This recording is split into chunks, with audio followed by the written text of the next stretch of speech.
यहीं संसद के भीतर प्रधानमंत्री जी ने एक टिप्पणी की थी। हम सब गलतफहमी से यह मान गए कि प्रधानमंत्री अपने लिए कह रहे थे। उन्होंने कहा था कि एक आदमी सब पर भारी हो। हमने सोचा वो अपने लिए बात कर रहे हैं, क्योंकि हमेशा प्रधानमंत्री अपने लिए ही ज्यादा बात करते हैं, आई मी माई सेल्फ प्राइम मिनिस्टर। लेकिन अब समझ में आ रहा है कि वो टिप्पणी उन्होंने अपने लिए नहीं की थी, रिंग मास्टर गोगो के लिए की थी। कौन है ये रिंग मास्टर गोगो?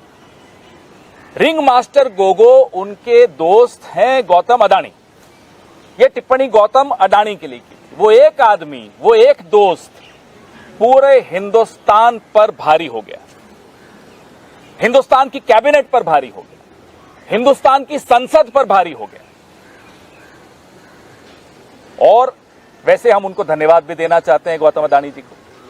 गौतम अडानी जी की वजह से देश के नौजवानों को रोजगार मिला या नहीं मिला वो तो आप जानते हो। इस देश के कैबिनेट को जरूर रोजगार मिल गया, हर मंत्री को बोलने का मौका मिल गया। नहीं तो फीते भी प्रधानमंत्री काटते थे, श्रेय भी हर चीज का प्रधानमंत्री लेते थे।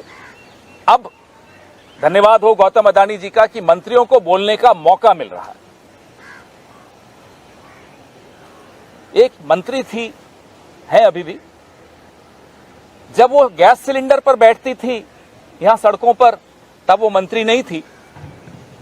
अब गैस सिलेंडर का दाम बढ़ जाता है तब नहीं बोलती, तब वो सिली सिली बातें करती रहती। गौतम अडानी पर जो ही बात आई उन्होंने भी कल प्रेस वार्ता की। कानून मंत्री, कानून के अलावा हर चीज पर बोलेंगे। आज उन्होंने भी मुंह खोला। तब नहीं मुंह खोला था जब उनके अपने राज्य में चीन घुसता चला आ रहा था। एक गांव बसा दिया चीन ने उनके राज्य में, तब नहीं बोले थे। आज वो भी बोले।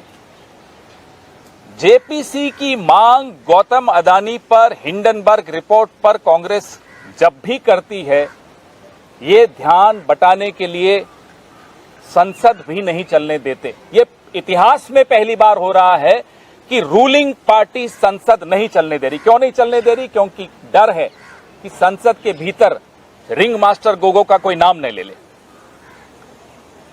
घबराहट इसी बात की है कि कहीं जेपीसी की मांग नहीं कर दे राहुल गांधी। कहते हैं देश का अपमान कर दिया। याद है अरुण जेटली जी कहते थे भाई बाहर अगर प्राइम मिनिस्टर ने कुछ बोला है देश के लिए तो क्या गैग ऑर्डर है, क्यों नहीं बोलेंगे कि 60 साल में कुछ नहीं हुआ। ये अरुण जेटली जी कहा करते। लेकिन जिनके दोस्त इतने मजबूत हों उनको सब माफ। विदेश में कैम्ब्रिज यूनिवर्सिटी में भारत के छात्र पॉलिटिकल रिसर्च करते हैं, हर तरह की चर्चा करते हैं, गूढ़ चर्चा करते हैं।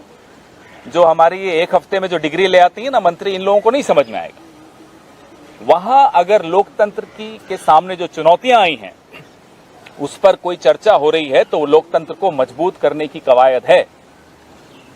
देश का अपमान तो तब होता है जब आप चीन को क्लीन चिट दे देते हैं।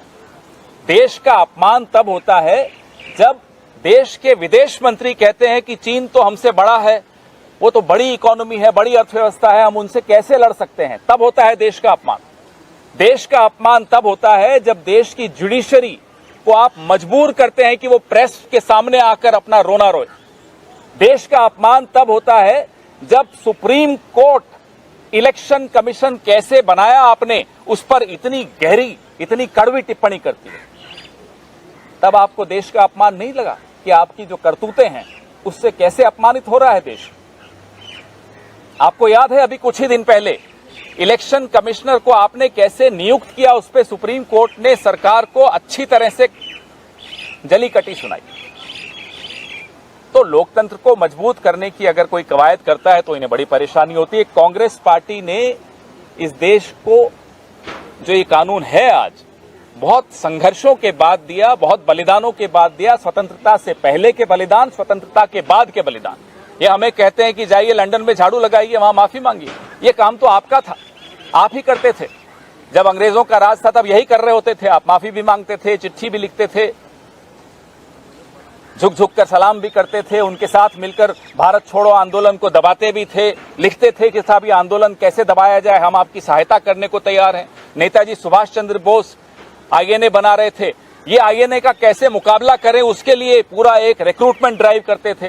तो इनका इतिहास ये थोड़े बदल पाएंगे। इसलिए हमारी जो जेपीसी की मांग है, इनके परम मित्र के बारे में, अदानी जी के बारे में, उस मांग पर कोई समझौता नहीं हो सकता।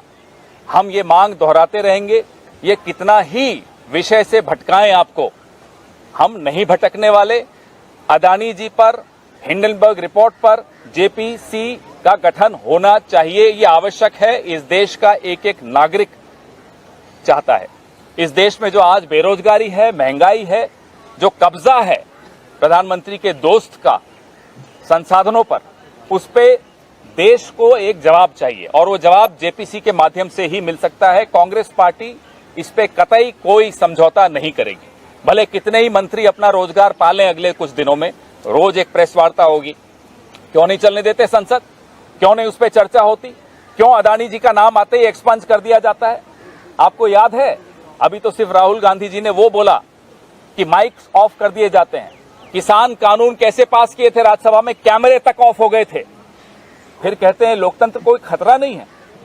लोकतंत्र को सबसे बड़ा खतरा